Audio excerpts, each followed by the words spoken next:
A warning to our viewers that what you are about to see is quite disturbing, and it has to do with children. This is the human cost of the Israel-Gaza war.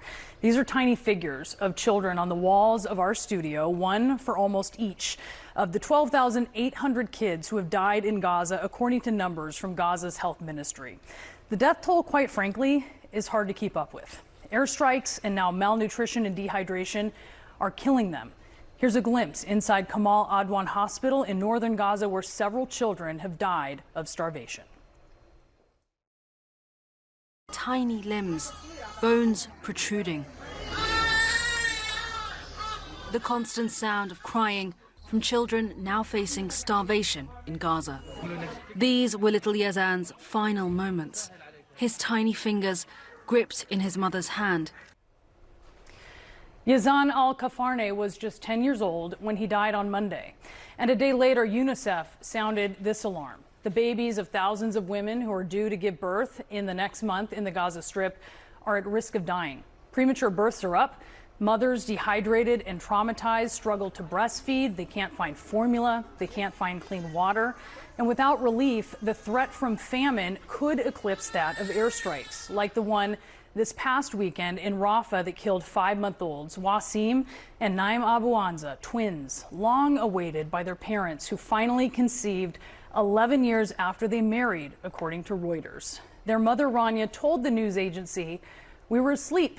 We were not shooting and we were not fighting. What is their fault? What is their fault? What is her fault?" In October, an Israeli strike killed 11-year-old Malak Sharaf, along with her 10-year-old brother Malik, and their 6- and 3-year-old sisters Yasmin and Noor, according to the Washington Post. And 13 of their cousins also died.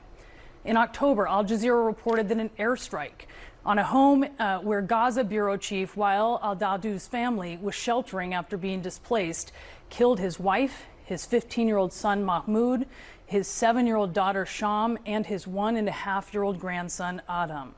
The distraught journalist carrying Adam's tiny body through Al-Aqsa Martyrs Hospital shortly afterward.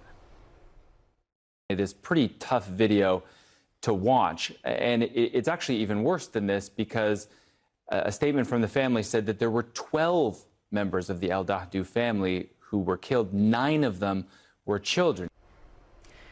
In November, brother and sister Tariq and Reem, 5 and 3 years old, were asleep side by side when an airstrike killed them in southern Gaza. Their grandfather, Khalid Nabhan, told CNN he was wishing, hoping that they were only sleeping, but they weren't sleeping. They were gone.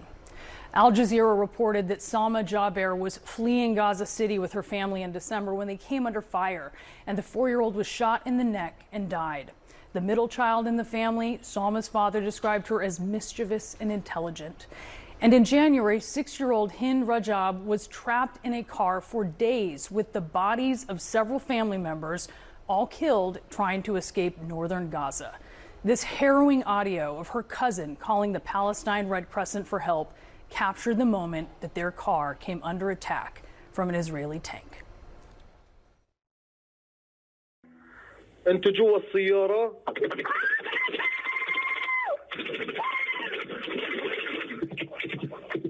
الو الو. Hind's body was found the following month, along with 2 ambulance workers who had gone missing trying to rescue her. There are too many victims to name, there's too many to fathom, and there are countless orphans, like Lana, whose story CNN's Jomana Karadje told. 6-year-old Lana was under the rubble of her home for 3 days. Mommy and Daddy are underneath it, she says. I just want Mama. I want Baba. I want my family, Lana cries. According to figures from the Gaza Health Ministry, more than 72,000 Palestinians have been injured since the start of the war, and a large proportion of them are children.